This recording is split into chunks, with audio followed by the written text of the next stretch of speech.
আসসালামু আলাইকুম সবাইকে। তো সবাই আজকে আমাদের 9টার সময় ক্লাস ছিল ফিজিক্স ফার্স্ট পেপারে, ক্লাসিক্যাল ফিজিক্সের উপর লাইভ ক্লাস 1। তো সবাই কে কোথা থেকে আসছো একটু কমেন্ট সেকশনে জানাই দাও। কমেন্ট সেকশনে জানাই দিলে ভালো হবে, এবং কে কোন জেলা থেকে, কে কোন কলেজ থেকে, আর কে কোন ক্লাস থেকে আসছো, লাইভ ক্লাস জয়েন করছো একটু জানাই দিলে ভালো হয়। ওয়ালাইকুম আসসালাম আশরাফ হোসেন। রাহি সাভার থেকে আসছো। কে কোন ক্লাস থেকে আসছো সেটা একটু জানাই দিও। আর সবাই সবার ফ্রেন্ডদেরকে একটু মেনশন করে দাও, আর ক্লাসটা লাইভ ক্লাসটা শেয়ার করে কমেন্ট সেকশনে একটু জানিয়ে দাও।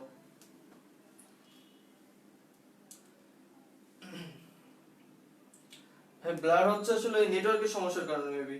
তাসনিম ওয়ালাইকুম আসসালাম। অনয় কুমার আছে কিশোরগঞ্জ থেকে। কারিমা আছে আমাদের সাথে। রাহি হলো এইচএসসি ক্যান্ডিডেট। আশা ব্লাডটা আসলে ওই যে নেটওয়ার্কে মেবি তোমার সমস্যা আছে, ক্লাসটা আবার সমস্যা নেই, আপলোড দেওয়া হবে। ওয়ালাইকুম আসসালাম আমিনুল। আশরাফ চিটাগং থেকে। অপূর্বা ব্রাহ্মণবাড়িয়া থেকে এইচএসসি। আমিনুল বাগেরহাট। তাসনিম চিটাগং বিজ্ঞান কলেজ থেকে আশরাফ। আচ্ছা, সবাই সবার ফ্রেন্ডদেরকে একটু মেনশন করে দাও।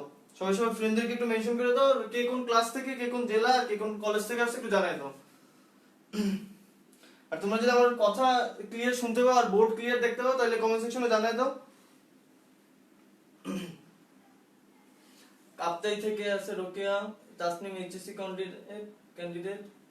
আসাদুজ্জামান হলো পাবনা বুলবুল কলেজ থেকে। সবাই ক্লাসটা শেয়ার করে কমেন্ট সেকশনে জানাও দাও, আর ফ্রেন্ডদেরকে একটু মেনশন করে দাও। আদ্রিজা আছে ফরিদপুর থেকে। ক্লাসটা কি শুরু করব? মোটামুটি সবাই এইচএসসি ক্যান্ডিডেট।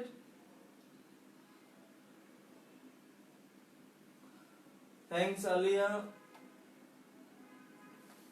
আচ্ছা, কক্সবাজার থেকে মাইমুনা। ক্লাস কি শুরু করব? আচ্ছা, তাহলে ক্লাসটা আমরা শুরু করি, ঠিক আছে? তোমরা তোমাদের ফ্রেন্ডদেরকে মেনশন করে দাও, লাইভটা শেয়ার করে দাও, আর আমরা ততক্ষণে ক্লাসটা শুরু করি। তো আজকে আমাদের টপিকটা হলো ক্লাসিক্যাল ফিজিক্স। আমি এখানে কোনো চ্যাপ্টারের নাম বলি নাই, কারণ এর মধ্যে আমি যেগুলো যে চ্যাপ্টারগুলো কভার করার চেষ্টা করবো সেটা হলো তোমাদের ফার্স্ট পেপারে 3 নম্বর অধ্যায়, 4 নম্বর অধ্যায় আর 5 নম্বর অধ্যায়। ষষ্ঠ অধ্যায়টা তোমাদের মাধবী আপু পড়াবে। এই 3টে চ্যাপ্টারে আমরা মনে করো ক্লাসিক্যাল ফিজিক্সের আন্ডারে নিচ্ছি। তো ক্লাসিক্যাল ফিজিক্সকে নিউটনিয়ান ফিজিক্সও বলে। তো মোটামুটি অপি মল্লিক খুলনা থেকে। তো আমরা এখন ক্লাসটা শুরু করি, ঠিক আছে? ওকে, ক্লাসটা শুরু করি তাহলে। তো 3, 4, 5 নম্বর অধ্যায়টা আমরা এই টপিকের মধ্যে দিব। ক্লাসিক্যাল ফিজিক্স এই টপিকটার মধ্যে আমরা 3, 4, 5 নম্বর অধ্যায়টা আমরা পড়ার চেষ্টা করব। তো আমরা একদম শুরু থেকে চ্যাপ্টারটা শুরু করব, মনে করো একদম শুরু থেকে। আর ফিজিক্সকে আমরা এতদিন যেভাবে দেখছি, যে মনে করো শুধু সূত্র অথবা শুধু ইকুয়েশন আকারে, আমরা ওইভাবে না দেখে আগে ফিজিক্সটা কেমন, কনসেপ্টটা কি, জিনিসটা দেখতে কিরকম, মানে চোখের সামনে যেন আমরা সূত্রটাকে দেখতে পাই, সেইভাবেই আমি দেখানোর চেষ্টা করব। তো ক্লাসিক্যাল ফিজিক্স পড়তে গেলে যে 3 জনের নাম বারবার আসতে থাকবে সে হলো মনে করো গ্যালিলিও,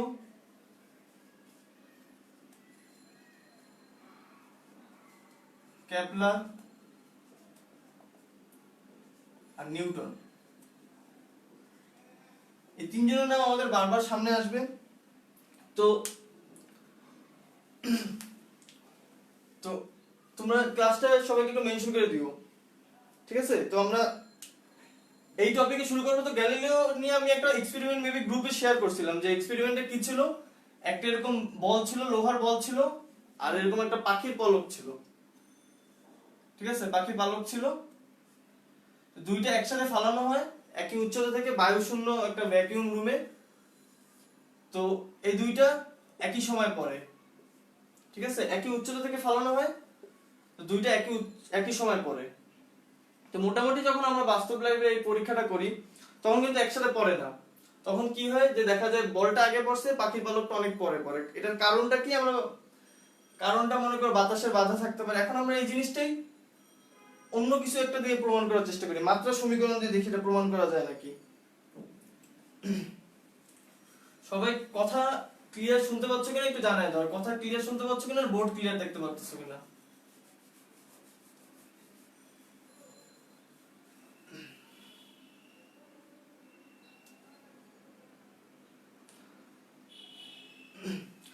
আচ্ছা, আমরা একদম শুরু থেকে দেখবো। এর মধ্যে তোমার মেবি ফিজিক্স এর মেডিকেলের যা আছে অথবা ওই টাইপের যা আছে সবই আসবে, সমস্যা নেই। একদম ফিজিক্স পুরোটা আমরা কভার করার চেষ্টা করব। তো তো আচ্ছা, আমরা যখন এই চ্যাপ্টারটা আসছি, 3 নম্বর চ্যাপ্টারটা আসছে, তখন তোমাদেরকে মনে হয় না যে আমরা আস্তে আস্তে একটু ফিজিক্সের দিকে যাচ্ছি? কারণ 2 নম্বর চ্যাপ্টারটা ছিল ভেক্টর। ভেক্টর কিন্তু একদম পুরো ম্যাথমেটিক্সের একটা কনসেপ্ট, কিন্তু আমরা যখন গতির দিকে আসতেছি তখন আস্তে আস্তে মনে হচ্ছে না ফিজিক্সের টপিকে ঢুকতেছি। তো ফিজিক্স আর ম্যাথের মধ্যে আমরা একটু সম্পর্ক দেখানোর চেষ্টা করি। মনে করো ম্যাথ যে আছে, ম্যাথকে আমরা এরকম একটা বক্স কল্পনা করি, ফিজিক্সকে আমরা এরকম একটা বক্স কল্পনা করি, ঠিক আছে? তো ফিজিক্স যখন কোনো কিছু নিয়ে কাজ করে, ফিজিক্স কিন্তু প্রকৃতির কোনো ঘটনা এই সমস্ত কিছু নিয়ে কাজ করে না। মানে ম্যাথ কিন্তু প্রকৃতির ঘটনা নিয়ে কাজ করে না। ম্যাথ যেটা নিয়ে কাজ করে, ম্যাথ শুধু লজিক নিয়ে কাজ করে আর প্যাটার্ন নিয়ে কাজ করে। কিন্তু ফিজিক্স কি নিয়ে কাজ করে? ফিজিক্স কাজ করে হলো মনে করো প্রকৃতি যেভাবে আচরণ করে, মনে করো প্রকৃতিতে কোনো ঘটনা ঘটতেছে সেটা মনে করো কিভাবে ঘটে অথবা কিভাবে হচ্ছে, সেটা যদি মনে করো ব্যাখ্যাটা দিতে হয় তখন আমরা ফিজিক্সের ভাষা ব্যবহার করি। ফিজিক্স কার ভাষা ব্যবহার করে? ফিজিক্স হলো ম্যাথের ভাষা ব্যবহার করে। তো আমি যে একটা জিনিস বললাম, ম্যাথ যে লজিক্যাল প্যাটার্ন ফলো করে, তো আমরা যদি এই জিনিসটা দেখানোর চেষ্টা করি, খুব সুন্দরভাবে দেখানো যেতে পারে।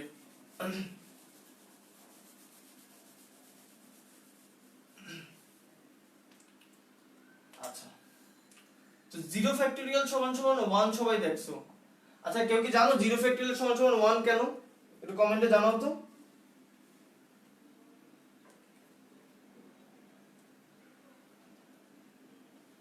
0 ফ্যাক্টরিয়াল ইকুয়াল টু 1 কেন? এটা কি সবাই জানো? কি কারণ হতে পারে? একটু সবাই একটু কমেন্টে জানাও তো।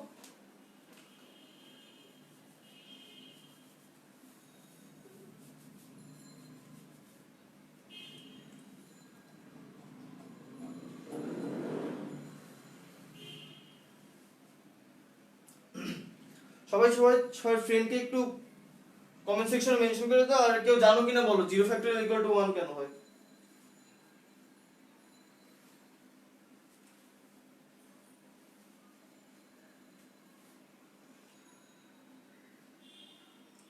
আচ্ছা, তোমরা সবাই তোমাদের ফ্রেন্ডদেরকে মেনশন করতে থাকো, আমরা একটু দেখি 0 ফ্যাক্টরিয়াল সমান সমান 1 কেন হয়। তো মনে করো আমরা ইউটিউব থেকে সবাই জানি যে 1 ফ্যাক্টরিয়াল সমান সমান 1, 2 ফ্যাক্টরিয়াল সমান সমান 2, 3 ফ্যাক্টরিয়াল সমান সমান 6, তারপর যদি 4 ফ্যাক্টরিয়ালে যাই, 4 ফ্যাক্টরিয়াল সমান সমান কি 24। আচ্ছা, এই পর্যন্ত তো সবাই জানে। এরপর আরো যাইতে থাকবে 5 ফ্যাক্টরিয়াল সমান সমান 8। তো মনে করো কেন হয়, মনে করো 0 ফ্যাক্টরিয়াল সমান সমান 1 কেন হয়? তো এখন দেখো আমরা এই জিনিস এই পর্যন্ত আসছে, আর 5 ফ্যাক্টরিয়াল সমান সমান এগুলো যাইতে থাকতে যাবে, কিন্তু আমরা দেখি কোনো প্যাটার্ন পাই নাকি। কারণ আমি বলছি ম্যাথমেটিক্স সবসময় লজিক আর প্যাটার্ন নিয়ে কাজ করবে। ম্যাথমেটিক্স কখনো মনে করো প্রকৃতিতে কি ঘটতেছে এটা বাস্তবে হয় কিনা, বিজ্ঞানের সাথে এটার কোনো মিল আছে নাকি, সেটা নিয়ে কোনো ম্যাথমেটিক্স মাথা ঘামাবে না, শুধু প্যাটার্ন দেখবে, লজিক থাকবে। তো এখানে দেখি আমরা 24 কে যখন 4 দিয়ে ভাগ করতেছি 6 পাচ্ছি, ঠিক আছে? 6 কে যখন 3 দিয়ে ভাগ করতেছি তখন কি পাচ্ছি? 2 পাচ্ছি। 2 কে 2 দিয়ে ভাগ করলে 1 পাচ্ছি। তাহলে দেখো এখানে একটা প্যাটার্ন তৈরি হয়েছে না? একটা প্যাটার্ন দেখা যাচ্ছে না? তো আমরা এই প্যাটার্নটাই বজায় রাখি, প্যাটার্ন তো নষ্ট করার কোনো মানে নেই। তাহলে দেখো এই প্যাটার্ন অনুসারে যখন দেখতেছি আমরা প্যাটার্নটা বজায় রাখার জন্য আমরা বলতেছি কি 0 ফ্যাক্টরিয়াল সমান সমান 1। তো এরকম অনেক ধরনের প্যাটার্ন অথবা লজিক নিয়ে ম্যাথমেটিক্স কাজ করে। ম্যাথমেটিক্স কখনোই প্রকৃতিতে কি ঘটতেছে বাস্তবের সাথে সেটা মিল আছে নাকি নাই ম্যাথমেটিক্স সেটা নিয়ে মাথা ঘামাবে না। এরকম যদি আরো কয়েকটা ঘটনা বলি, যেমন মনে করো সবাই হয়তো শুনো না, কিন্তু ফুরিয়ার অ্যানালাইসিস নামে একটা অ্যানালাইসিস, তোমরা তো জানো তোমাদের হার্ট বিটটা দেখতে কেমন, এরকম না? অথবা তুমি যে কথা বলো সেটা তরঙ্গটা আসলে কেমন হয়, তরঙ্গটা এরকম হয় না? তুমি যে কথাটা বলো, তোমার কথা বলো তরঙ্গটা এরকম হয়। ভাবো তোমার এই যে হার্ট বিট যেটা দেখো, এই যে তুমি যদি কোনো নাটক অথবা মুভি দেখো, তোমার হার্ট বিটটা দেখতে এরকম হয় না? হার্ট বিটটা যখন কম্পিউটারে দেখায় এরকম দেখায়, তাই না? তো এই জিনিসগুলো অ্যানালাইসিস করার জন্য তো ফিজিক্স আছে, কিন্তু এইটার যে ম্যাথটা, এটার পিছনে যে ম্যাথটা, সেটাকে বলে ফুরিয়ার অ্যানালাইসিস। ঠিক আছে, ফুরিয়ার অ্যানালাইসিস। তো প্রায় 18 শতকের দিকে ফ্রান্সের একটা লোক, নাম হলো ফুরিয়ার। তো সে একদিন কাজ করতেছিল একটা এরকম ওয়েব নিয়ে। তো কাজ করার সময় সে দেখলো যে যে কোনো ওয়েবকে, ঠিক আছে, যে কোনো ধরনের ওয়েবকে তুমি অসংখ্য ক্ষুদ্র ক্ষুদ্র সাইন ওয়েভের মাধ্যমে প্রকাশ করতে পারো। তো সে কিন্তু এটার কোনো প্র্যাকটিক্যাল ইউজ নিয়ে মাথা ঘামায় নাই, সে জাস্ট প্যাটার্নটা দেখছে, লজিকটা ঠিক আছে সেটা দেখছে, যে ছোট ছোট অনেক সাইন ওয়েভের মাধ্যমে, সাইন ওয়েভ, কোসাইন ওয়েভের মাধ্যমে আমি যে কোনো ধরনের ওয়েভ তৈরি করতে পারি।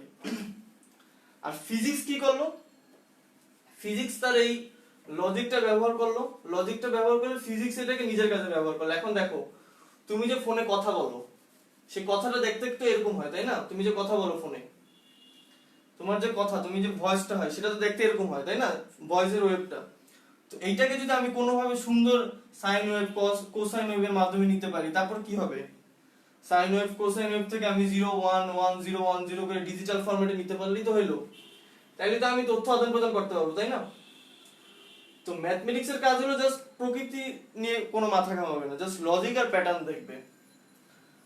আর ফিজিক্সের কাজ হলো প্রকৃতির কথাই বলবে, প্রকৃতি কিভাবে কাজ করে সেটাই বলবে, কিন্তু ম্যাথমেটিক্স এর ভাষায় বলবে।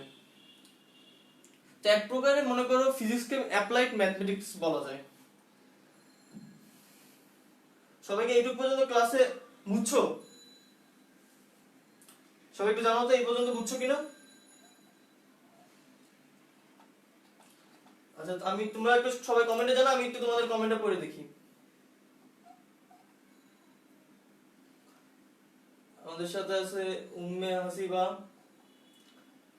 মৃত্যু আছে, হ্যালো ভাইয়া, আশরাফ। হ্যাঁ, আমি আরো বলবো, মনে করো আমরা ধীরে সুস্থে আগাবো, কোনো তাড়াহুড়া নেই। রাহি বলতেছো ক্লিয়ার। তোমরা এরকম ক্লাসে বলতে থাকবে যে বুঝতেছো কিনা, ঠিক আছে? তো আমরা দেখতেছো ফিজিক্সটা কি কাজ করতে, কিভাবে কাজ করতে, সেই জিনিসটা তো একটু বুঝতে চেষ্টা করতেছো। যে আমরা প্রকৃতির যে কোনো একটা ঘটনা, মনে করো এই যে মনে করো এই পরীক্ষাটা, অ্যারিস্টটল মনে করো এর আগে যারা আছে সবাই বলতেছিল যে একটা ভারী বস্তু একটা হালকা বস্তুকে একই উচ্চতা থেকে ফালাইলে ভারী বস্তুটা আগে পড়বে। কিন্তু মনে করো গ্যালিলিও এসে প্রথম কি করলো, এই যে গ্যালিলিওর নামটা আসছে, আমরা এই তিনজনের নাম যখন ক্লাসিক্যাল ফিজিক্স পড়বো, মডার্ন ফিজিক্স শুরুই হবে ফ্যারাডের পর থেকে। তো আমরা যখন ক্লাসিক্যাল ফিজিক্স পড়বো এই তিনজনের নাম বারবার আসতে থাকবে। তো গ্যালিলিও এটা একটা কি বলে, এই যে হেলানো দেয়াল থেকে যে এই দুইটা বস্তু ফালায় তারপর যে একই সাথে পড়ে, এই পরীক্ষাটা তো এখন আমরা দেখছি, তাই না? তো আমরা ওইভাবে না করে আমরা ম্যাথমেটিক্স এর মাধ্যমে দেখানোর চেষ্টা করি, ঠিক আছে? আচ্ছা, 0 ফ্যাক্টোরিয়াল ইকুয়াল টু 1 টা আরেকবার বোঝাবো, তাই না? তো দেখো 0 ফ্যাক্টোরিয়াল ইকুয়াল টু 1 এটা কিন্তু এমনি আসলে কোনো আসলে ওরকম ভাবে লজিক্যাল ভাবে বোঝা যায় না। দেখো 1 ফ্যাক্টোরিয়াল ইকুয়াল টু 1, ঠিক আছে, মানা যায়। তারপর ধরো 2 ফ্যাক্টোরিয়াল ইকুয়াল টু 2 ইনটু 1, দেখো 1 factorial equal to 1, 2 factorial equal to কত, 2 ইনটু 1, তাহলে কত 2, 3 ফ্যাক্টোরিয়াল ইকুয়াল টু কত, 3 ইনটু 2 ইনটু 1, তাহলে কত 6, 4 ফ্যাক্টোরিয়াল ইকুয়াল টু এভাবে করে 2 ইনটু 4। তো ম্যাথমেটিক্স আমি বারবার বলছি, ম্যাথমেটিক্স একটা জাস্ট প্যাটার্ন দেখবে, লজিক ঠিক আছে কিনা সেটা দেখবে। প্রকৃতি যে এই দিয়ে কোনো কাজ হইতে পারে নাকি হইতে পারে না এটা নিয়ে ম্যাথমেটিক্স মাথা খাওয়াবে না।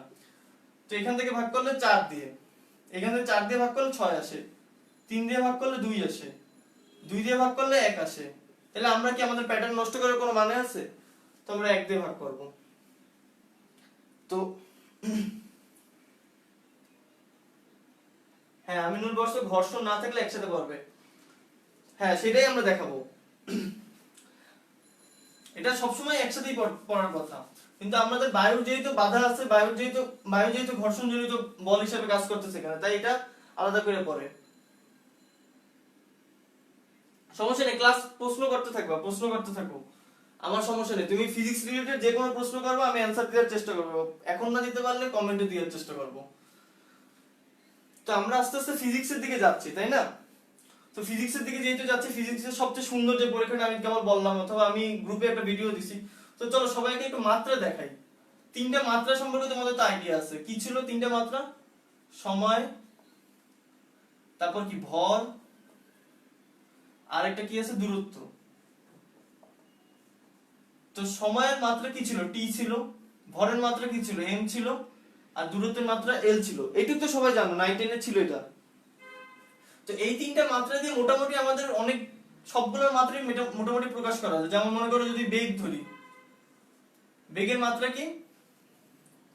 মিটার পার সেকেন্ড যেহেতু, তাহলে কি আসে? মিটারের জন্য এল আর টি ইনভার্স, এটা হলো বেগের মাত্রা। তো ভরের মাত্রা তো এম।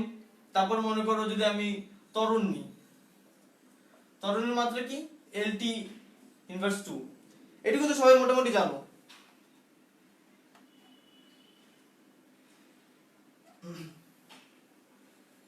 সবাই ফ্রেন্ডদেরকে মেনশন করতে থাকো, আর কমেন্টে যে কোনো টাইপের প্রশ্ন থাকলে আমাকে জানাও, আমি পরবর্তীতে হলে অ্যানসার দেওয়ার চেষ্টা করব। আর সবাই যে যে ক্লাসটা শেয়ার করছে একটু কমেন্ট সেকশনে জানাই দিও। দেখো এই মাত্রা জিনিসটা কি সবাই বুঝছো? আচ্ছা তোমরা নিজেদের মধ্যে না বলে দেখো এখানে মাত্রা জিনিসটা বুঝছো কিনা একটু জানো।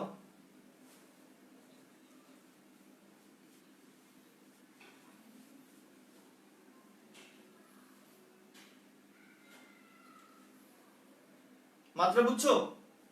যদি মাত্রা বুঝে থাকো, এখন ধরো যে আমরা জানি না, ঠিক আছে, গ্যালিলিওর সূত্র বা এক্সপেরিমেন্ট আমরা জানি না, ঠিক আছে, আমরা নিজেরা এখন বের করবো যে আসলে কি একসাথে পড়ার কথা নাকি কথা না। তো মাত্রা তো জিনিসটা বুঝাইলাম। তো মনে করো এখান থেকে একটা বস্তু পড়বে, ঠিক আছে, এই উচ্চতা আছে বস্তুটা,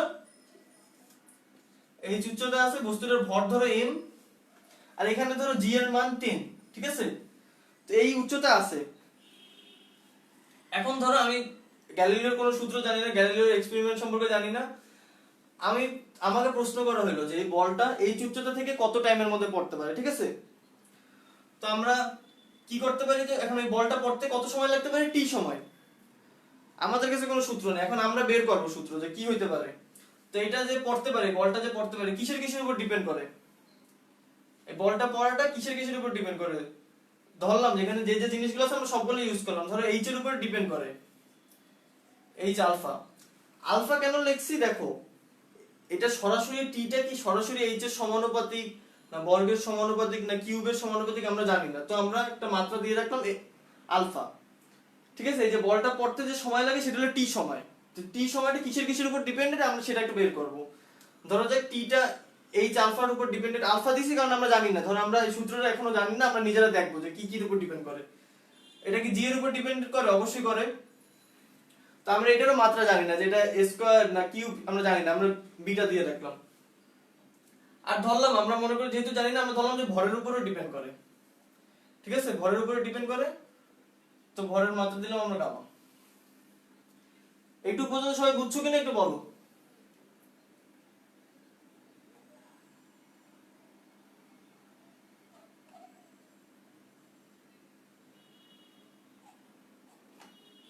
এইটুকু পর্যন্ত সবাই বুঝছো?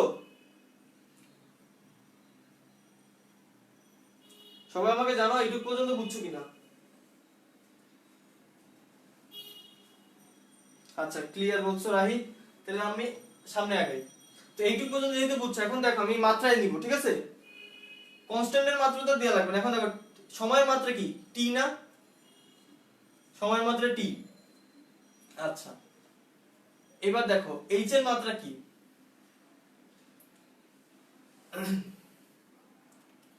এইচ এর মাত্রা, আচ্ছা এইটা হলো 1 নম্বর ইকুয়েশন দিয়ে রাখি। দেখো এখন এইচ এর মাত্রা কি, উচ্চতার মাত্রা কি হইতে পারে? অবশ্যই এল লেন্থ হবে, লেন্থের আলফা। আচ্ছা এবার ত্বরণের মাত্রা আমরা কি দেখছিলাম বলো তো? এটা দেখছিলাম তাই না? তো এটার কি ছিল, বিটা ছিল। আর এটার মাত্রা কি এখন দেখো তো, এটার মাত্রা কিন্তু 1 তাই না, এটার মাত্রা 1। আর এখানে ভরের মাত্রা কি দেখো তো, ভর ছিল m ছিল, এই হলো গামা। এই আমরা মাত্রা জাস্ট বসাইলাম, পরের লাইনে মাত্রা বসাইলাম। এবার আমরা মাত্রা দিয়ে এই পাশ আর এই পাশের মাত্রা তো সমান হবে তাই না? তো এই পাশে এই পাশের মাত্রা যেহেতু সমান হবে, তার মানে কি এই পাশে শুধু t আসার কথা, তাহলে শুধু এই পাশে t আসবে, t এর মাত্রা আসবে এবং পাওয়ার থাকবে 1 তাই না? সেইটাই তো আমাকে করতে হবে। এখন সেইটা করার ক্ষেত্রে একটা জিনিস দেখো, আমাকে t এর মাত্রা আনতে হবে 1। আমার কাছে কি কি আছে আমরা সব একটু আলাদা করে আবার পরের লাইনে লিখি। t এর মাত্রা আনতে হবে 1, এই পাশে আমাদেরকে 1 আনতে হবে যেহেতু এই ডান পাশের বাম পাশের মাত্রা সমান হবে। তাহলে l alpha l beta t - 2b। আচ্ছা আর আছে বিটা সমান সমান। আচ্ছা দেখো তো এই পাশ আর এই পাশের মধ্যে কি কোথাও কি m টার্মটা আছে? এই পাশ আর এই পাশের মধ্যে যদি কোথাও m টার্ম না থাকে তাহলে গামার মান কত হবে? গামার মান হবে 0 তাই না? গামা সমান সমান 0। কারণ দেখো এই পাশে কোনো m টার্ম আছে, কোনো ভরের টার্ম আছে সেকেন্ডের মধ্যে নাই কিন্তু, তাহলে কি গামা সমান সমান 0। আচ্ছা আলফা প্লাস বিটা সমান সমান 0, কারণ দেখো এই পাশে কি কোনো কি বলে লেন্থের কোনো মাত্রা আছে নাই কিন্তু, তাহলে কি হবে আলফা আলফা প্লাস বিটা সমান সমান আলফা প্লাস বি সমান সমান 0, কারণ দেখো এই পাশে কোনো মাত্রা নাই। এই একটা জিনিস পেলাম আমরা। আরেকটা কি পেলাম দেখো, এই পাশে টি এর মাত্রা আর এই পাশে টি এর মাত্রা যেহেতু সমান, তাহলে কি -2b সমান সমান 1। এখান থেকে আমরা b এর মানটা বের করে ফেলতে পারি। এখান থেকে যদি আমরা b এর মানটা সমান বের করে ফেলাই তাহলে কি থাকে, b সমান সমান -1/2 থাকে। b সমান সমান -1/2 পাইলাম আমরা। এবার এই মাত্রাটা এই সমানটা এখানে বসাই দিই, তাহলে আলফা সমান সমান কত পাচ্ছি? তা আলফা সমান সমান পাচ্ছি শুধু হাফ। এইটুকু পর্যন্ত সবাই ক্লিয়ার কিনা আমাকে একটু জানো। চার সাপ বলতেছে বোঝা যাচ্ছে? বুঝতেছি না। আচ্ছা ঠিক আছে দেখো, প্রথমে আমরা নিছি কি, আমরা একটা বস্তু নিছি m ভরের একটা বস্তু, সেটাকে আমরা এই উচ্চতা থেকে ফালাবো, ঠিক আছে? আশরাফ তাহলে আমি তোমার নেটওয়ার্কের সমস্যা, কারণ আমি এখানে দেখতেছি তো ক্লিয়ার আছে, পরে সমস্যা নেই, অফলাইনে ভিডিওটা আপলোড দেওয়া হবে। আচ্ছা সবাই যদি বুঝে থাকো তাহলে দেখো এখন আমরা কি কি পাইছি, আলফার একটা মান পাইছি, বিটার একটা মান পাইছি, গামার মানটা 0 পাইছি। কারণ কি এই পাশে কোনো m এর টার্ম নাই, মাত্রায় কোনো m নাই যেহেতু, তাহলে এটা কি 0। এখান থেকে আমরা বুঝতে পারছি ভরের কোনো ইফেক্ট নাই। আমরা নিউটনের সূত্রতেও দেখাইতে পারবো যে ভরের ইফেক্টটা কেন বাদ যায়, কিন্তু আমরা এইটুকু দিয়ে আগে দেখি মাত্রা সমীকরণ, যেহেতু এখন আমরা নিউটনের এটা বুঝিনি। আচ্ছা ঠিক আছে তাসফি, আমি আবার বুঝাই দিচ্ছি। দেখো আমরা একটা m ভরের বস্তু নিছি, এই উচ্চতা থেকে আমি ফালাবো, ঠিক আছে? এই উচ্চতা থেকে ফালাবো, এটা g ত্বরণে পড়বে, g এর মানটা আমি না দিলাম, তো এটা g ত্বরণে পড়বে। এখন আমি নিজেকে নিজে প্রশ্ন করলাম যে এটা কত সময়ের মধ্যে পড়তে পারে, t সময়ের মধ্যে পড়তে পারে, ঠিক আছে? তো t সময়ের মধ্যে এটা পড়তে পারে, তো আমি এখানে নিলাম যে t এর মানটা কিসের কিসের উপর সমানুপাতিক। ধরলাম t এর মানটা সমানুপাতিক উচ্চতার সমানুপাতিক। এখন উচ্চতার কি ইনভার্সের সমানুপাতিক না বর্গের সমানুপাতিক নাকি শুধু সমানুপাতিক সেটা কিন্তু জানি না, তাই আমি লিখলাম যে এটা পাওয়ারটা দিলাম আলফা, যেহেতু আমি বর্গ কি সমানুপাতিক সেটা জানি না। তারপর জি এর কি সমানুপাতিক জানি না, কিন্তু জি এর যে সমানুপাতিক এইটুকু জানি। আর ধরলাম আমরা এটা এম এর সমানুপাতিক, ঠিক আছে? আমি যেহেতু গ্যালিলিওর এক্সপেরিমেন্ট সম্পর্কে জানি না, ধরলাম এটা এম এর সমানুপাতিক। তো মাত্রা বসাইলাম, মাত্রা বসে এই পাশে যেহেতু টি এর মান 1, তো আমি এই পাশে এইভাবে সমান করলাম, তো গামার মানটা 0 হইলো। আলফার মানটা এটা বসাইলাম, এটা এই যে বি এর মানটা এটা পাইলাম। তো এই তিনটা মান আমি এখানে বসাই দিই, বসাতে পারি না? তিনটা মান এখানে বসাই দেখি কি আসে।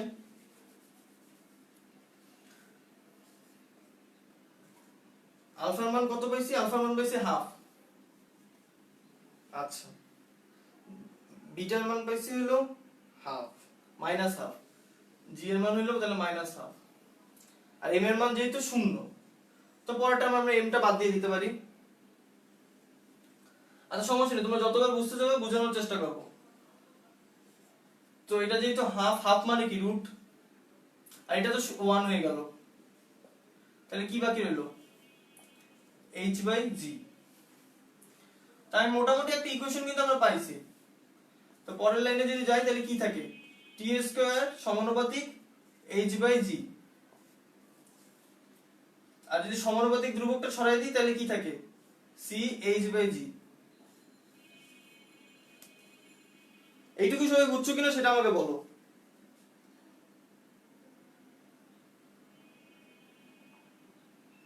এটুকু বুঝছো? দেখো কনস্ট্যান্টের মান কিন্তু আমরা জানি মোটামুটি, আমরা যে ওই সূত্রটা জানি, কিন্তু h = হাফ gt² এর সূত্র কিন্তু জানি, কিন্তু তাও মনে করো যদি c এর মানটা হবে √2 হইলে তাইলে মনে করো মিলে যাবে। দেখো আমি যদি c এর মানটা √2 দিয়ে বসাই দিই তাইলেই হয়ে যাবে। দেখো মোটামুটি তোমরা সবাই এই সূত্র দেখছো, কিন্তু আমি তাও এই সূত্রটা আবার আনার চেষ্টা করলাম মাত্রা সমীকরণ দিয়ে। এই সূত্র সবাই দেখছো না? তো আমরা এই সূত্রটাকে আবার করে দেখি 2h/g, তাইলে কি এই পাশে যদি আমি রুটটা দিয়ে দিই তাইলে কি এই আসে। আর আমি প্রমাণ করছি কি, এই যে একটু ক্লিয়ার করি,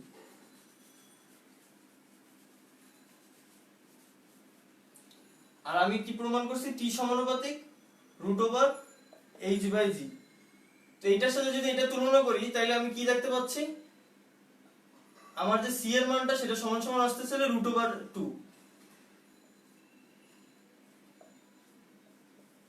ঠিক আছে, যে সমানুপাতিক ধ্রুবক। কিন্তু আমরা মোটামুটি মাত্রা সমীকরণ দিয়ে সূত্রটা তো প্রমাণ করতে পারলাম, আর একটু দেখাইতে পারলাম যে এটার উপর ভরের কোনো ইফেক্ট নাই। এটা বুঝছো না? তাহলে এই টপিকটা কি তাহলে বুঝবো, পরের টপিকে যাই তাহলে আমরা।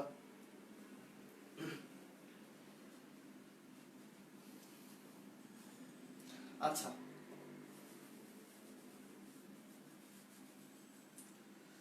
অপূর্বা বলছো ক্লিয়ার, অঙ্কিতা বলছো হ্যাঁ ভাইয়া, আশা বুঝছো, তাওয়াসুম মাসিয়াত বুঝছো, উম্মে হাসিফা জি ভাইয়া।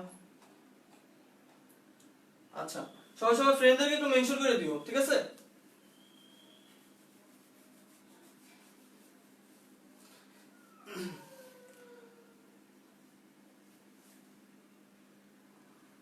আচ্ছা আমিনুল বলছো অল ক্লিয়ার। আচ্ছা এখন আমরা যে টপিকটা নিয়ে আলোচনা করব সেটা হলো প্রসঙ্গ কাঠামো।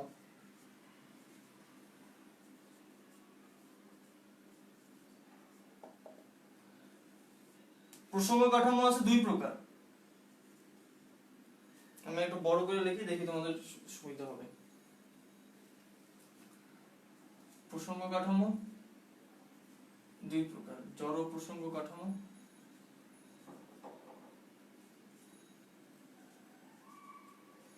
অজড় প্রসঙ্গ কাঠামো।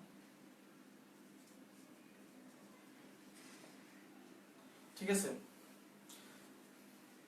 জড় প্রসঙ্গ কাঠামোর ক্ষেত্রে লিখি নিউটন সূত্র,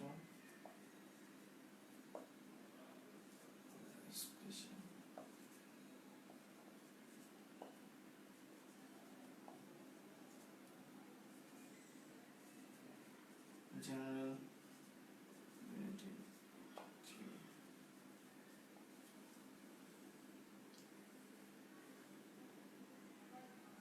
আচ্ছা দেখো লেখাটা সবাই বুঝতে পারতেছে কিনা সেটা বলো।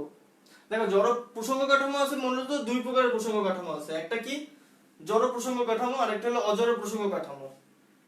তো জড় প্রসঙ্গ কাঠামোর মধ্যে আমরা নিউটনের সূত্র নিয়ে আলোচনা করতে পারবো, তারপর আইনস্টাইনের জেনারেল কি বলে আইনস্টাইনের স্পেশাল রিলেটিভিটি থিওরি নিয়ে আলোচনা করতে পারবো। আর অজড় প্রসঙ্গ কাঠামোতে তুমি কিন্তু এগুলো নিয়ে আলোচনা করতে পারবে, নিউটনের সূত্র নিয়ে তুমি আলোচনা করতে পারবে না, স্পেশাল রিলেটিভিটি নিয়ে তুমি আলোচনা করতে পারবে না। অজড় প্রসঙ্গ কাঠামোতে মানে অজড় প্রসঙ্গ কাঠামো বা নন ইনার্শিয়াল ফ্রেম, ইংলিশে বলি নন ইনার্শিয়াল ফ্রেম, আর জড় প্রসঙ্গ কাঠামোকে তুমি দেখবে ইনার্শিয়াল ফ্রেম। ঠিক আছে, তো অজড় প্রসঙ্গ কাঠামোতে তুমি নিউটনের সূত্র নিয়ে আলোচনা করতে পারবে না, আর স্পেশাল থিওরি অফ রিলেটিভিটি নিয়ে আলোচনা করতে পারবে না। অজড় প্রসঙ্গ কাঠামো নিয়ে তোমাকে আলোচনা করতে হবে, তোমাকে আইনস্টাইনের সূত্র লাগবে, সেটা হলো জেনারেল রিলেটিভিটি থিওরি লাগবে। তো আমি মোটামুটি তোমাদেরকে দেখানোর চেষ্টা করব যে জড় প্রসঙ্গ কাঠামো আর অজড় প্রসঙ্গ কাঠামো দুইটা জিনিসটা কি। তবে এই জিনিসটা মাথায় রাখবা যে যেখানে অজড় প্রসঙ্গ কাঠামো আসবে সেখানে কিন্তু তুমি নিউটনের সূত্র খাটাইতে পারবে না। তো বাস্তব অর্থে আসলে কোনো কিছুই জড় প্রসঙ্গ কাঠামো বলে কিছু নাই, কিন্তু তাও আমরা ধরতে পারি। তাও আমি দেখাচ্ছি যে কি আসলে কি দুইটা জিনিসটা কি। তো প্রথমে আমরা আসি জড় প্রসঙ্গ কাঠামো।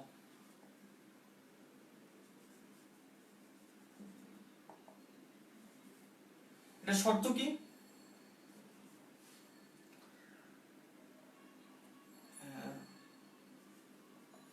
ভি সমান সমান 0 হবে, আর 0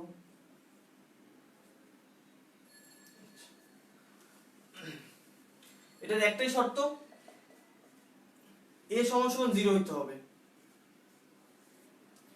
এ অর্থাৎ ত্বরণ সমান সমান 0 হইতে হবে। এই কনসেপ্টটা সবাইকে একটু বুঝতে হবে। পরবর্তীতে আমরা যখন আরো এটা নিয়ে আলোচনা করব তার আগে তোমাকে জড় প্রসঙ্গ কাঠামো জিনিসটা বুঝতে হবে।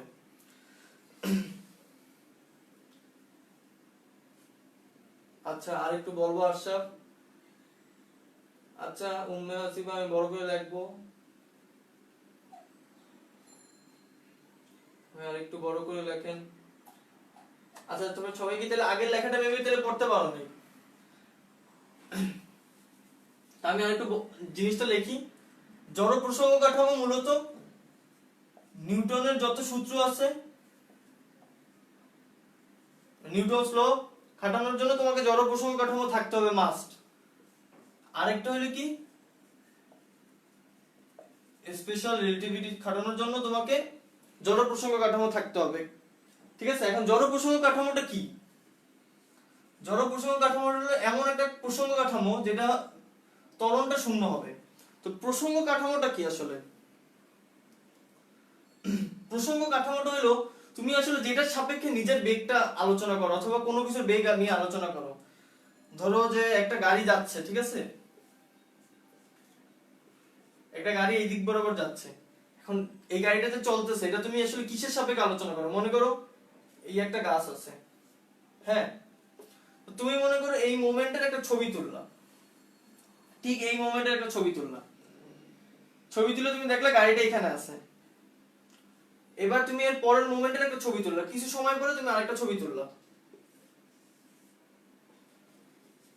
এবার সেই গাছটা আর এই মনে করো গাড়িটা অনেক দূরে চলে গেছে। দেখো তো তাহলে তুমি এখন এই গাড়িটার চলার বেগটা তুমি কার সাপেক্ষে আলোচনা করতেছো? ওই গাছের সাপেক্ষে। তো প্রসঙ্গ কাঠামোটা হলো এমন একটা জিনিস যার সাপেক্ষে তুমি কোনো কিছুর বেগ নিয়ে আলোচনা করো অথবা তুমি তার সরণ নিয়ে আলোচনা করো। তো বেগ আর সরণ সম্পর্কে যদি আমাদেরকে বুঝতে হয়, আগে প্রসঙ্গ কাঠামোটা বুঝতে হবে। যে প্রসঙ্গ কাঠামোতে ত্বরণ থাকা যাবে না। এখন মনে করো তোমাকে ত্বরণ কখন আসতে পারে? যখন তোমার উপর কেউ বল প্রয়োগ করতেছে। আচ্ছা যদি প্রসঙ্গ কাঠামোটা আমি দেখানোর চেষ্টা করি, দেখো 3 ডাইমেনশন দিয়ে। এই মনে করো x কোঅর্ডিনেট, এটা y কোঅর্ডিনেট, আর মনে করো এই বরাবর তোমার এই বাইর বরাবর z কোঅর্ডিনেট, ঠিক আছে? এই হলো তোমার অরিজিন। এখন দেখো একটা লোক এই বরাবর দাঁড়ানো আছে, ঠিক আছে? তো এই লোকটা মনে করো করলো কি পরের মোমেন্টে, তো এইখানে সে আছে কোন সময়? t সময় আছে। আবার ঠিক পরের মোমেন্টে এই লোকটা t প্লাস ডেল টি, ঠিক আছে?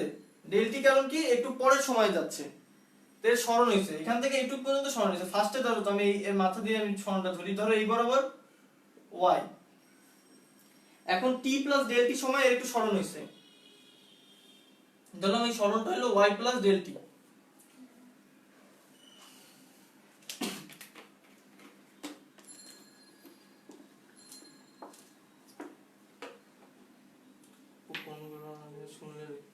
আচ্ছা সাইফুল আমি বড় করে লেখার চেষ্টা করতেছি তাহলে আরো।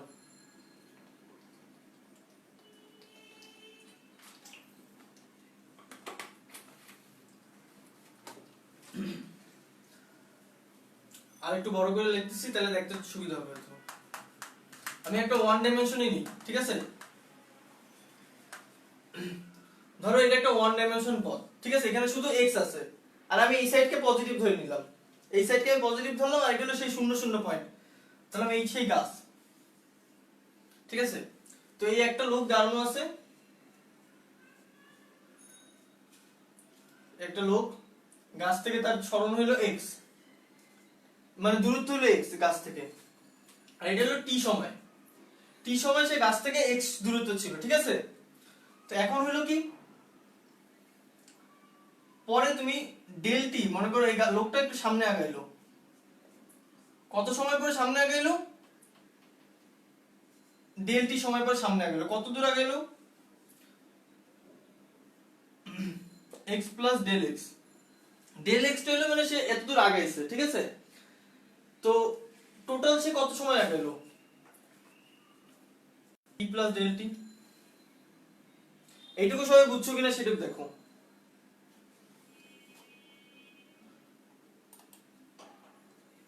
এটুকু কি বুঝতে পারছো?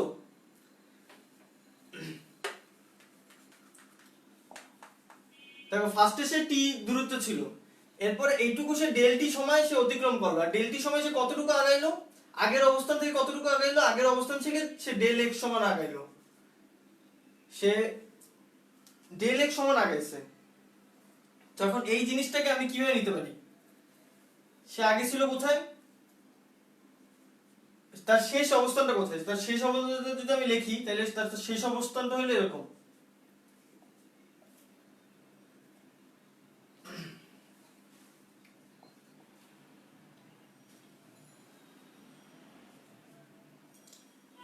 এইটুকু পর্যন্ত সবাই একটু আমাকে বুঝছো কিনা সেটাকে আমাকে জানাও তো।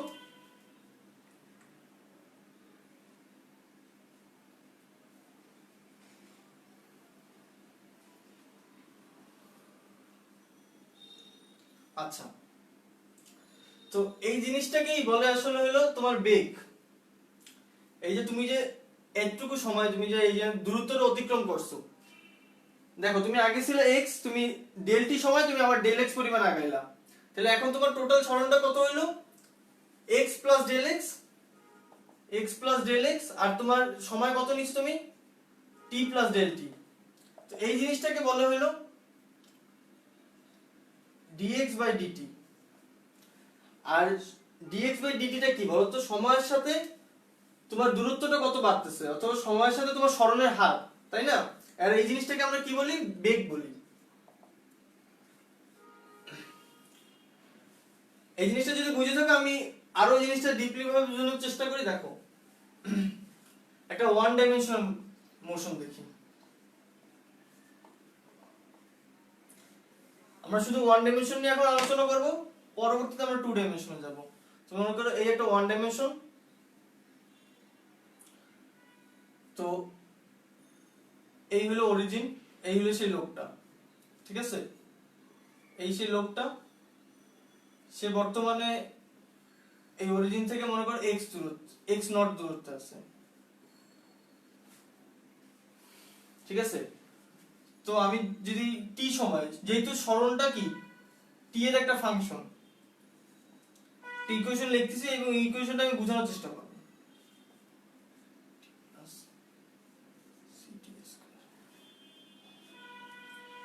এই যে ইকুয়েশনটা দেখতেছো, এই ইকুয়েশনটা সবাই একটু ভালো মতো বোঝার চেষ্টা করো। এই ইকুয়েশনটা সবাই একটু এটা একটু তুলে নাও, এই ইকুয়েশনটা তুলে নাও, আমি জিনিসটা বোঝানোর চেষ্টা করি।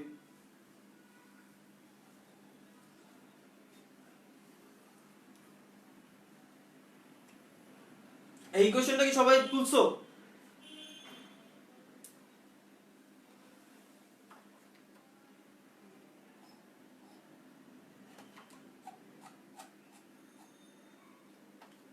সবাই এটা তুলছো কিনা আমাকে একটু জানাও।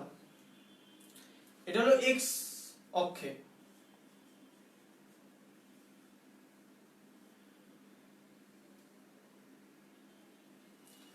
সবাই একটু তুলছো কিনা আমাকে একটু জানাই দাও তো।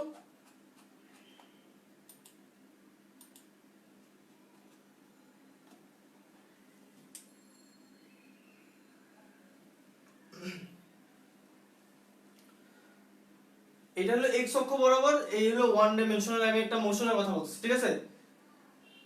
তো x অক্ষ বরাবর এইটুক সে গেছে। এখন আমরা কি জানি, বেগ সমান সমান কি, dx বাই dt না, সময়ের সাথে সরণের পরিবর্তনটাকে আমরা তো dx বাই dt বলি, তাই না। তো এটা আমরা ডিফারেন্সিয়েশন করি, এটা ডিফারেন্সিয়েশন করলে কি হবে, 0, এটার করলে কি হবে ইউ, এটার কি হবে 2c/t।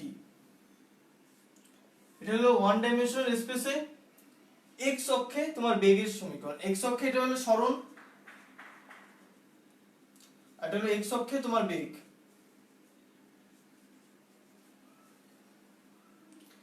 এটা হলো x অক্ষে তোমার সরণ। এখন দেখো তুমি এই ইকুয়েশনটা তুমি দেখছো, এই ইকুয়েশনটা এমন না যে এটা একটা নতুন ইকুয়েশন। এই ইকুয়েশনটা আসলে কেমন, এই যে s = s not plus ut plus half at square, এই ইকুয়েশনটা কি সবাই দেখছো না? এটা কি ছিল তোমার টোটাল সরণ, t সময় পর তোমার সরণটা কত, t সময় পর তোমার সরণটা কত হলো সেটা হলো s। এইটা কি আদি সরণ,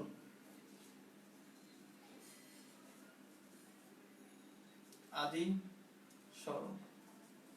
এই s নট হলো আদি সরণ। এই আদি সরণটা আমি কি জন্য দেখতেছি দেখো, তুমি সবসময় তো আর অরিজিনে ছিল না, তুমি কি আগে এইখানে ছিল, তুমি কি আগে আমার থেকে মনে করো শূন্য দূরত্ব ছিল তা না, তুমি হয়তো আগে আমার থেকে x নট দূরত্ব থাকতে পারো।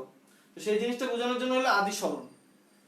এই ইউটা কি আদি বেগ, তুমি ফার্স্টে তোমার বেগ গতি চলা শুরু করার আগে তোমার কি বেগ ছিল সেটা হলো আদি বেগ, এই ইউটা হলো আদি বেগ। আমি যদি পাশে লিখে দিই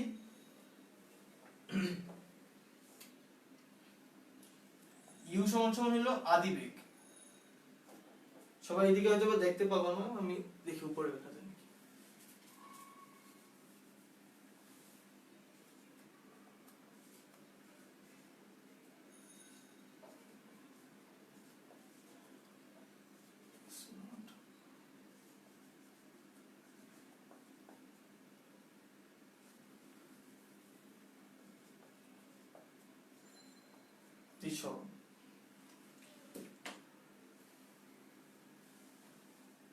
আচ্ছা নিক্সন হ্যালো হ্যাঁ, আর সবাই একটু ফ্রেন্ডদেরকে মেনশন করে দাও। এইটুক পর্যন্ত বুঝছো কিনা সেটা আমাকে বলো।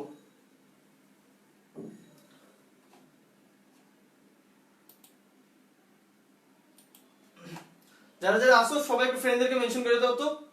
আর এইটুক পর্যন্ত বুঝছো কিনা আমাকে একটু জানাও, কমেন্টে সবাই একটু ফ্রেন্ডদেরকে মেনশন করে দাও।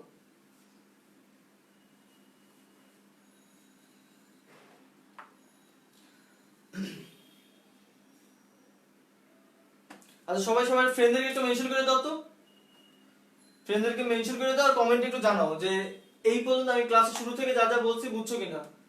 সবাই ফ্রেন্ডদেরকে মেনশন করে দাও আর কমেন্ট সেকশনে একটু জানাই দাও।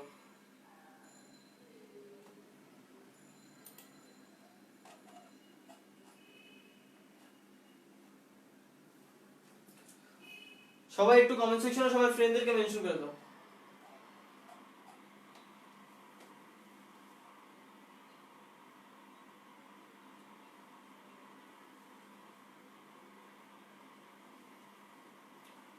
সবাই মেনশন করে দাও, ততক্ষণে আমরা এটাকে নিয়ে একটু বিস্তারিত আলোচনা করার চেষ্টা করি। এই ইকুয়েশনটা আমরা একটু বড় করে লিখি।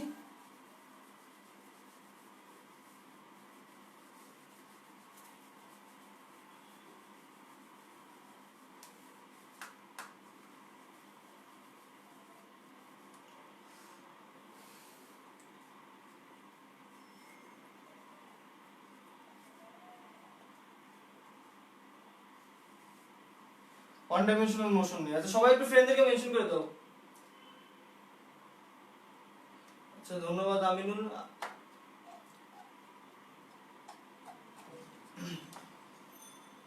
এইটুকু শেষে আমরা একটু ম্যাথ সলভিং এ যাব। তো এটা হলো ওয়ান ডাইমেনশনে আমরা কি দেখছি, ওয়ান ডাইমেনশন মোশন। মনে করো ওয়ান ডাইমেনশন মোশন কি, শুধু আমি এক্স অক্ষটা নিলাম, ঠিক আছে, এক্স অক্ষের এই বরাবর এটা মনে করো প্রসঙ্গ কাঠামো, এটা থেকে আমি সরণটা মাপতেছি। মনে করো এখানে আমার বিন্দুটা আছে, তো ফার্স্টে সরণটা আদি সরণ কি, আদি সরণ হলো আমি এস শূন্য দিলাম, এই পয়েন্টের আদি বেগ কত ইউ দিলাম, আর এই পয়েন্টটা কত ত্বরণে যাচ্ছে এ দিচ্ছি। তো আমি এই জিনিসটা আবার বড় করে লিখতেছি, দেখো ইউটি প্লাস হাফ, এটা আমরা হাফ না দিয়ে আমরা এটা সিটি স্কয়ার দিচ্ছি। কেন দিচ্ছি আমি দেখাবো, সমস্যা নেই। তো এখানে এস নটটা কি, আদি সরণ, ইউটা কি, ইউটা হলো আদি বেগ,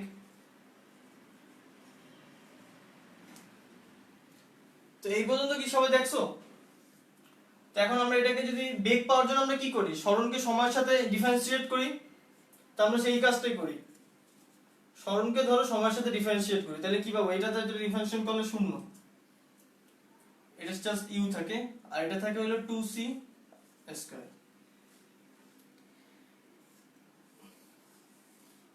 দেখো এই সূত্রটা কিন্তু তোমরা মোটামুটি দেখছো। কিভাবে দেখছো আমি যদি বলি, এইটা হলো ভি এর সূত্র। তো ভি সমান সমান ইউ প্লাস এটি, এই সূত্র কিন্তু তোমরা দেখছো। ভি প্লাস ইউ প্লাস এটি সূত্র কিন্তু তোমরা দেখছো। এটা হলো ওইটারই সূত্রটা, জাস্ট আমরা এখন এখান থেকে আসতেছি, পুরো ওয়ান ডাইমেনশনাল একদম সব সূত্র এটার মধ্যে থাকবে। তো আমি এখানে এস লিখছি, আমার আরো যদি ডিটেইলসে দেখাবো। দাঁড়াও, এবার ত্বরণ পাওয়ার সমীকরণটা কি? ত্বরণ কি সময়ের সাথে বেগের পরিবর্তনটাই ত্বরণ না? অথবা ওইটাকে এইভাবে তো লেখা যায়, D square by DT square সমান সমান, এবার আবার যদি ডিফারেন্সিয়েট করি, এটা তো 0, আর এই পাশে কি আছে,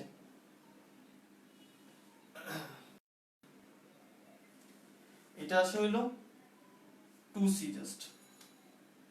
তো এইটাকে আমরা কি বলি, এ বলি না ত্বরণকে? তাহলে কি এ সমান সমান 2c পেলাম, আর এখানে কি পাইছি, এটা হলো ভি এর যেহেতু, তো ভি সমান সমান আমরা কি পাইছি এখানে আপাতত, ভি সমান সমান পাইছি ইউ প্লাস 2ct। তো এই সিটা যেহেতু আমাদের একটা কনস্ট্যান্টের মান, এই সিটার মান আমাদেরকে বের করতে হবে। তো সিটার মান কত আসে, সি এর মান হলো a/2, ঠিক আছে? তো a/2 আসে, আমরা a/2 এর মানটা এখানে বসিয়ে দিই, এখানে v u প্লাস সি এর মান আসে a/2, তাহলে a/2/t পাইছি না সূত্র এটা আমরা?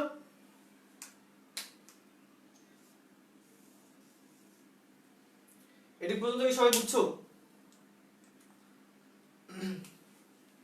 সিটি স্কয়ার থেকে 2ct হয় না? হ্যাঁ আমি ওইখানে স্কয়ার দিয়ে দিছিলাম, ঠিক আছে, ক্লিয়ার করছি।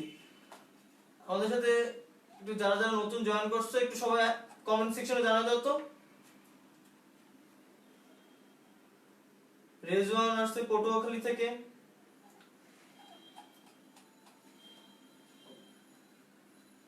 উম্মা হাসিবা ঐশী বলছো বুঝছো।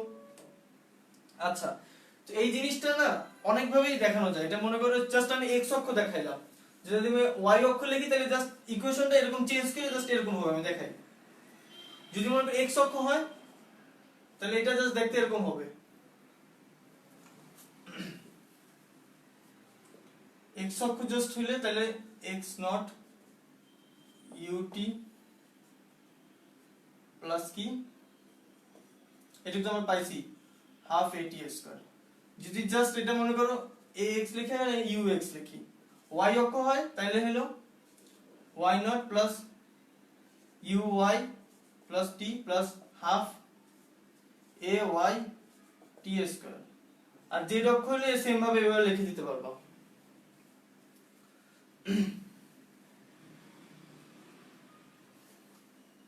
এটুকু কি সবাই বুঝছো? এবার এই ইকুয়েশনটাকে আমরা আরেকটু গুছায় লিখি, তাহলে কি আসে, এটাকে এইভাবে লেখা যায় যে x সমান সমান x নট প্লাস x এর differentiation t plus half x এর ডাবল ডিফারেন্সিয়েশন t স্কয়ার। সবাই কি এইটুকু বুঝছো?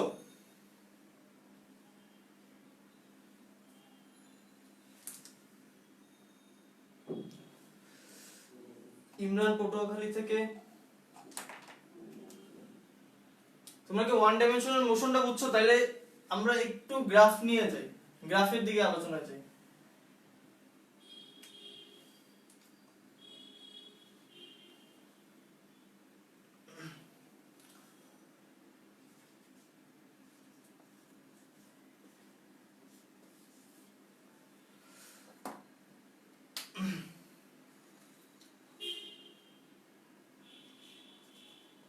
আমরা কয়েকটা জিনিসের গ্রাফ দেখবো, সমবেগ, সমতল,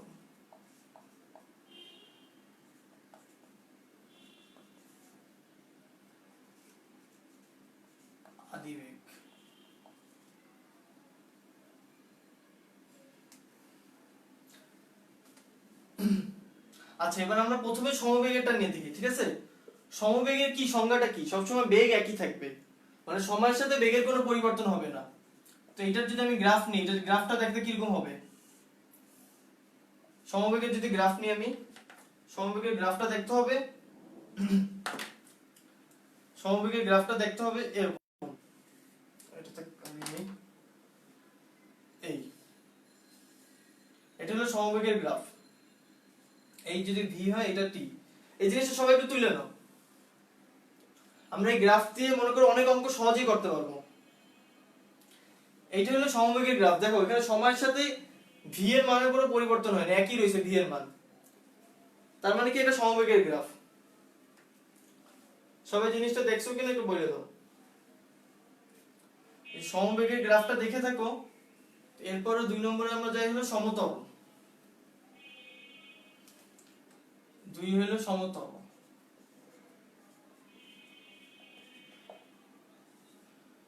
এবার আমরা সমতলের গ্রাফটা দেখি।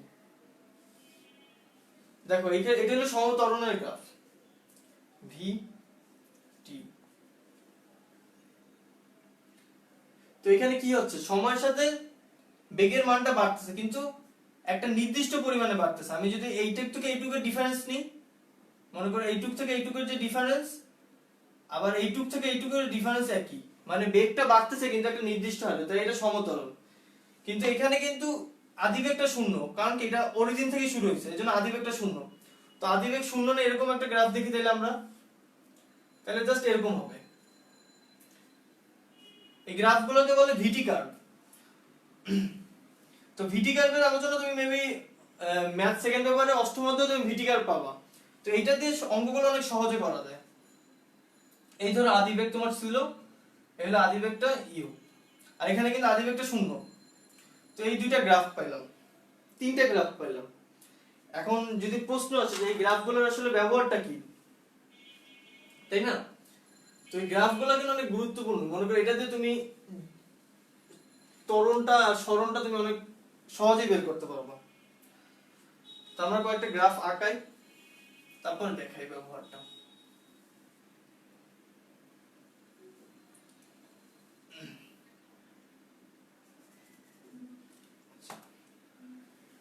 এখানে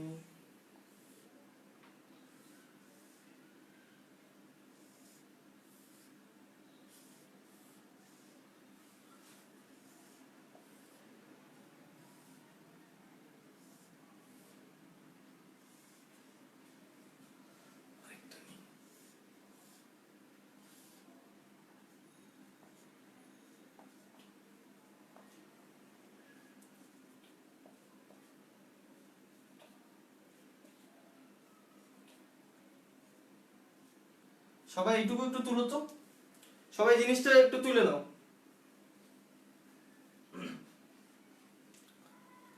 সবাই এইটুকু তুলছো কিনা, তুললে একটু আমাকে জানো। এই জিনিসটা একটু তুলো, তারপর এটার ব্যবহারটা আমি দেখাচ্ছি, এটা কি জিনিসটা কি আমি সেটা দেখাচ্ছি, কিন্তু এই জিনিসটা সবাই একটু তুলো, তুলে আমাকে একটু জানো, তুলে আমাকে একটু জানো। আর সবাই একটু কমেন্টে তোমাদের ফ্রেন্ডদেরকে মেনশন করে দাও।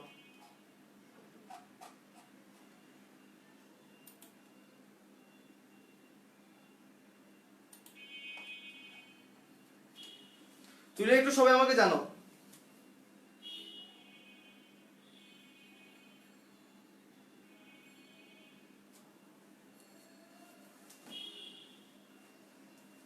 এটা কি সবাই তুলছো? তুলো, নাহলে স্ক্রিনশট নাও।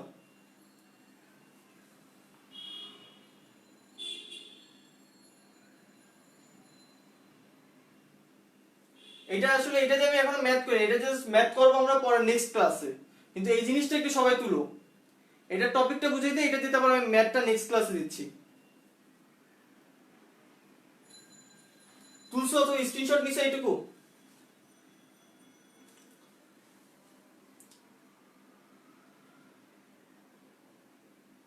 আচ্ছা আচ্ছা, ঠিক বলছো। এক থেকে আমি একটু দিয়ে দিই, নাম্বারিং করে দিই।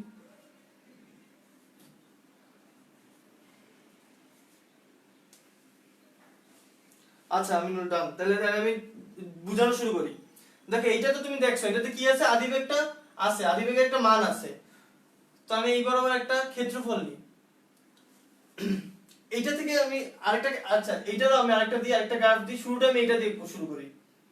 এই গ্রাফটা একটু বড় করে আগে এইটা গ্রাফটা দিয়ে বুঝাই, আমি জাস্ট তোমাকে পরের গ্রাফগুলো সোজাভাবে বুঝিয়ে দিতে পারবো। দেখো এটা কি ছিল, সমবেগের গ্রাফ কার্ভ ছিল। তো এটা আমি ক্ষেত্রফলটা বের করে দেখি। এই বরাবর কি ছিল, ভি ছিল, আর এই বরাবর টি ছিল, তাই না? তো ক্ষেত্রফল কি হতে পারে, আয়তক্ষেত্রের ক্ষেত্রফল কি, ভিটি।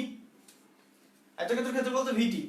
তো ভি এর একক কি বলতো, ভি এর একক হলো মিটার পার সেকেন্ড, আর টি এর একক কি, জাস্ট সেকেন্ড। তাহলে মিটারটা রয়ে গেল শুধু। আর মিটারটা কিসের একক বলতো, সরণের একক। তাহলে এই প্রতিটা গ্রাফের ক্ষেত্রফল যদি তুমি বের করতে পারো, তুমি সরণটা বের করতে পারবা। এই প্রতিটা কার্ভ থেকে তুমি যদি মনে করো ক্ষেত্রফল কোনোভাবে বের করতে পারো, তাহলে তুমি সরণ বের করতে পারবা। তো এটা গেল সমবেগের, ঠিক আছে?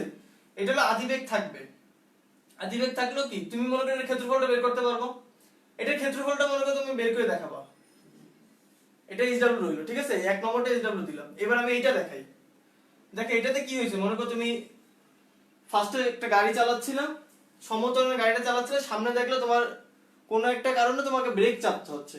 তো এই বরাবর তুমি ত্বরণে গেছো, হঠাৎ করে তুমি ব্রেক চাপাতে তোমার মন্দন হয়েছে। এই বরাবর মন্দন, এটা তো মন্দনের গ্রাফ, তাই না? তোমার মন্দন হয়ে হয়ে তোমার শূন্যতে নামছো তুমি।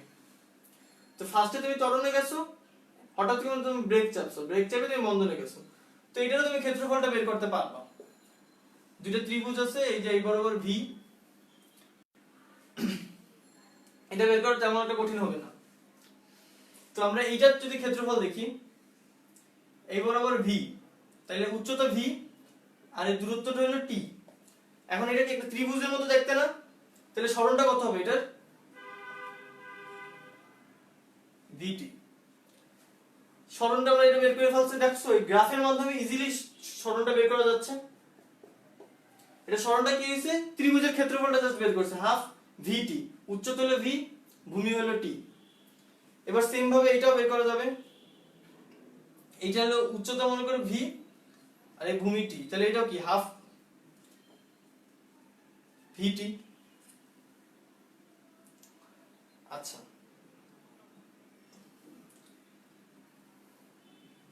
এইটুকু কি বুঝছো? আমি যে তিনটা জিনিস বুঝাইলাম, এই তিনটা কি বুঝছো? এই যে এইটা দেখাইছি, এই একটা, এই একটা দেখাইলাম, আর এই একটা দেখাইলাম। আর তোমাদেরকে যদি আমি 1 2 3 এসডব্লিউ দিই, তোমরা কি করতে পারবা?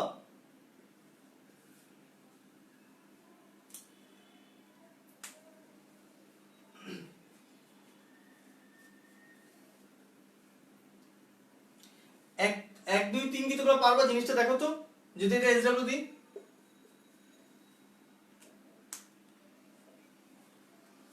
আমিনুল বলছো ক্লিয়ার।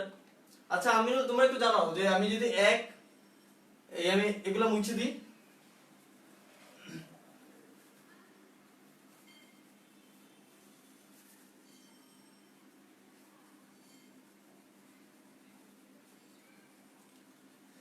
এই যে 1 2 3 এর যদি তোমাদেরকে এসডব্লিউ দিই, তোমরা কি এটা পারবা?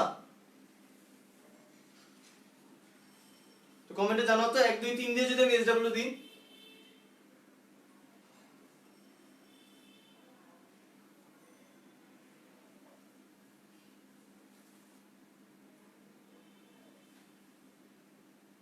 না পারলে আমি এখন 1 2 3 করে দেওয়ার চেষ্টা করবো।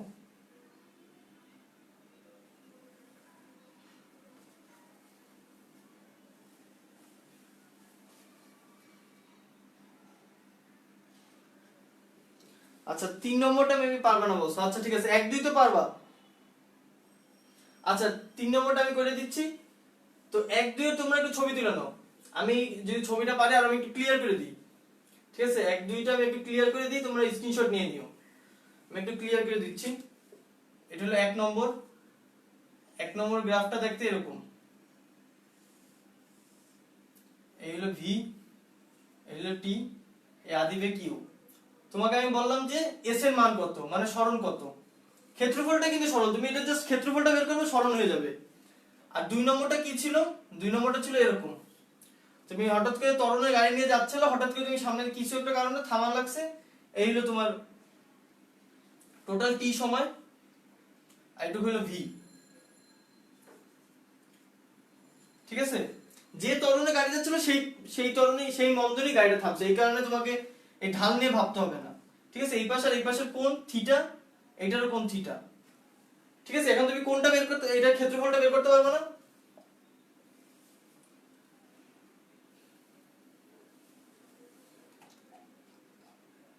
আচ্ছা, মাসিয়াত বলতেছে করে দেন, অঙ্কিতা করে দেন একটু ভাইয়া, করে দেন ভাইয়া 3 নম্বরটা একটু কেমন হয়। আচ্ছা, এইটুকু তোমরা স্ক্রিনশট নিছো, এইটুকু স্ক্রিনশট নাও, আমি তাহলে 3 নম্বরটা করে দিচ্ছি।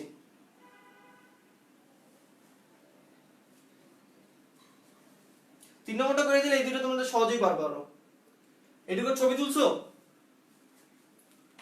এটুকু যদি ছবি তুলে থাকো তাহলে আমি 3 নম্বরটা যাই।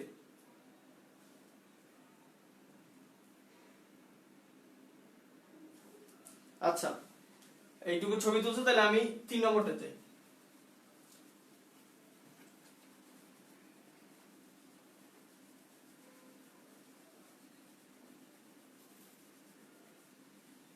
আচ্ছা, তো 3 নম্বর সমস্যাটা দেখতে ছিল এরকম, ফার্স্টে এই এই এই, তো ঘটনাটা কি ঘটছে আমরা সেটা দেখি ফার্স্টে। তো ফার্স্টে মনে করো তুমি একটা গাড়ি চালাইলা, তো গাড়ি চালানোর পরে তুমি করলা কি, একটা নির্দিষ্ট সময় পর্যন্ত তুমি এই বরাবর মনে করো তুমি একটা নির্দিষ্ট বেগ পর্যন্ত তুমি এই ত্বরণ দিয়ে চালাইলা, ভি বেগে পৌঁছানোর পরে তোমার আদিবেগ 0 ছিল, আদিবেগ 0 এই ক্ষেত্রে।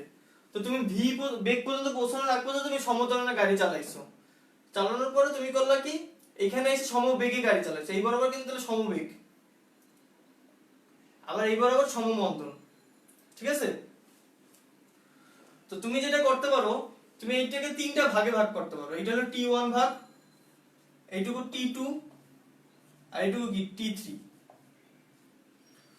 তো আমরা কিন্তু এরকম ট্রায়াঙ্গেলের ত্রিভুজের সূত্র কিন্তু কি বলে, এটা ক্ষেত্রফল কিন্তু বের করা জানি কি, হাফ ভি T1।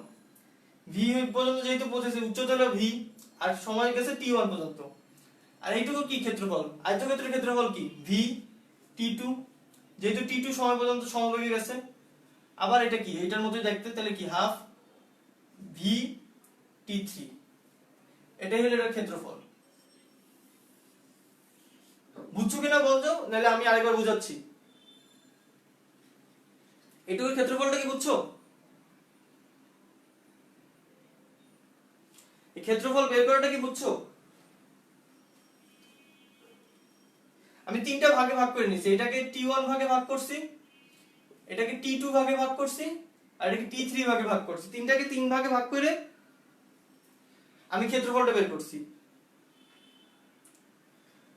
সবাই যদি এটুকু পর্যন্ত বুঝে থাকো, একটু সবাই একটু জানাই দাও। আমিনুল বলছো ক্লিয়ার ব্রো, বাকি সবাই কি বুঝছো এই জিনিসটা?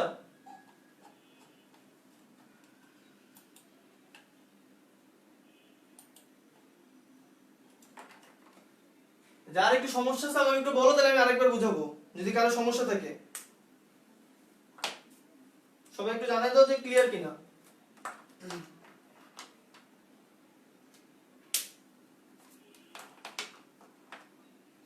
আচ্ছা, তাওয়াসসুম মাসিদ বলছে আরেকবার, অঙ্কিতা বুঝছি ভাই।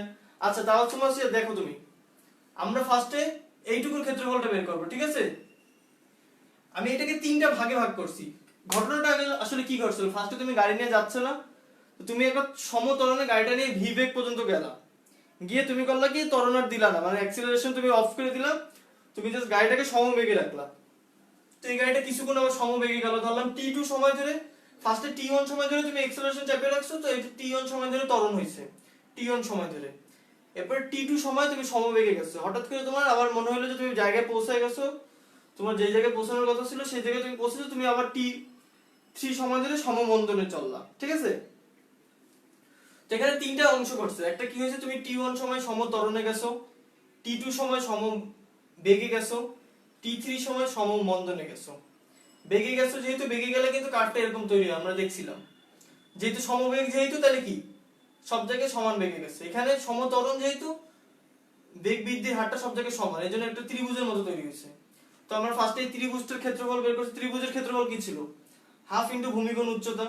তো এই হলো ভূমি, এই হলো উচ্চতা, তারপর এটা কি হয়েছে, দৈর্ঘ্য গুণ প্রস্থ, এই দৈর্ঘ্য হলো t2 আর প্রস্থ হলো v, মাঝের আয়তক্ষেত্রটা বের করলাম আর এই পাশে একটা অংশ, তো তিনটা অংশ দিয়ে এই আমি মোটামুটি ক্ষেত্রফলটা পাইলাম।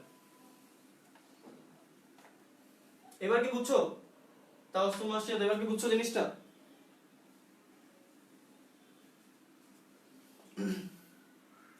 এবার ক্লিয়ার কিনা একটু আমাকে জানো। উম্মে হাসিবে বলছো ক্লিয়ার ভাইয়া। মাসে তুমি কি বুঝছো জিনিসটা?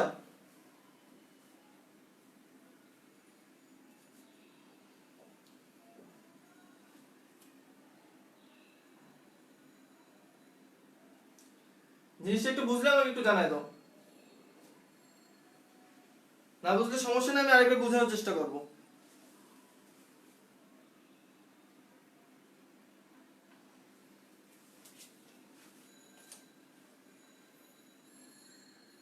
তাওসুম মাসে তুমি কি জিনিসটা বুঝছো? জানাও তো আমাকে।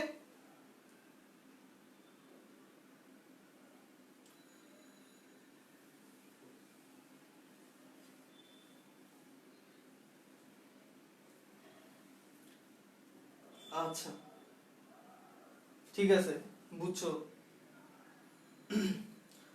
তো এই ছিল আমাদের মোটামুটি আজকের আলোচনা। পরবর্তী দিনে আমরা যে ওয়ান ডাইমেনশনাল মোশনটা দেখছিলাম, ঠিক আছে, তো আমরা 2D কে অ্যানালাইসিস করব, 2D কে প্রতিটা একটা একটা ডাইমেনশনে ভাঙবো। জাস্ট মনে করো যদি গ্রাফটা যদি এরকম থাকে, যদি গ্রাফ এরকম থাকে, আমরা এটা এক্স উপাংশ নিব, ওয়াই উপাংশ নিয়ে আলাদা আলাদা করে কাজ করব। আর এই টপিকটার নাম থাকবে হলো পরবর্তী ক্লাসে যেটা নিয়ে আমরা আলোচনা করব সেটার নাম হলো প্রাস। তো পরবর্তী ক্লাসে আমরা প্রাস নিয়ে আলোচনা করব। তো আজকের মতো এইটুকুই। সবাই একটু মেনশন করে দাও সবার ফ্রেন্ডদেরকে। আর এখানে তাহলে শেষ করি। সবাইকে আসসালামু আলাইকুম।